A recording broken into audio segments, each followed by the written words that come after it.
Hi friends, நம்ம இன்றைக்கி என்ன வீடியோ பார்க்க போகிறோம்னா பேப்பர் பாம். அதாவது பேப்பர் பாம்னா ஏற்கனவே ஒரு வாட்டி பேப்பர் பாம் போடும்போது அதோட ரியல் சவுண்டு நீங்கள் கேட்டீங்க. இப்போ என்னென்னா அதே ரியல் சவுண்டோட இன்றைக்கி அந்த பேப்பர் பாம் நம்ம போட போகிறோம். அது மட்டும் இல்லாமல் அந்த பேப்பர் பாமோட எஃபெக்ட், அதாவது சவுண்டு எவ்வளோ ஆனோ அடிக்க, அதாவது உள்ள அந்த அணுகுண்டு வந்து சின்ன அணுகுண்டாக இருந்தாலும் பெரிய அணுகுண்டாக இருந்தாலும் அதோட சவுண்டு வந்து பாதி தூரத்தை தான் கேட்கும். ஆனால் இது வந்து சுற்றியில் இருக்க எல்லார் வீட்டுக்கும் அதிர்ந்த மாதிரி கேட்கும். அது மட்டும் இல்லாமல் இதோட பேப்பர் என்னென்னா, நம்ம பொருத்தி வச்சு வெடிக்கும்போது ஒரு 2 கட்டு பேப்பரு செதறினா எப்படி இருக்கும் அப்படி செதறும். அதான் இதோட எஃபெக்ட்டு நம்ம பார்க்க போகிறோம். இதுதான் பேப்பர் பாம்போட பாக்ஸு.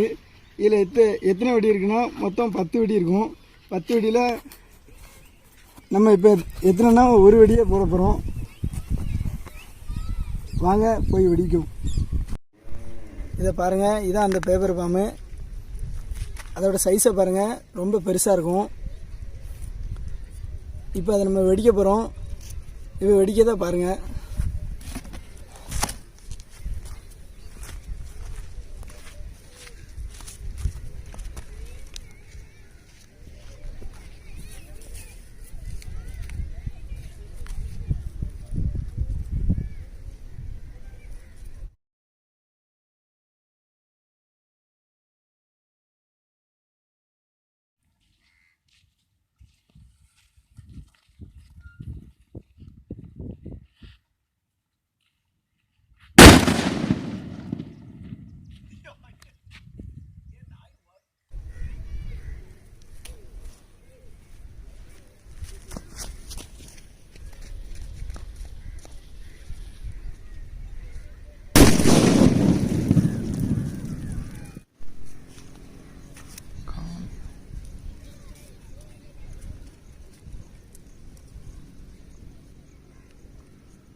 இப்போ நம்ம 3 பேப்பர் பாம்பு வெடிச்சிருக்கோம். இப்போ எவ்வளோ பேப்பர் கிடக்குன்னு பாருங்கள்.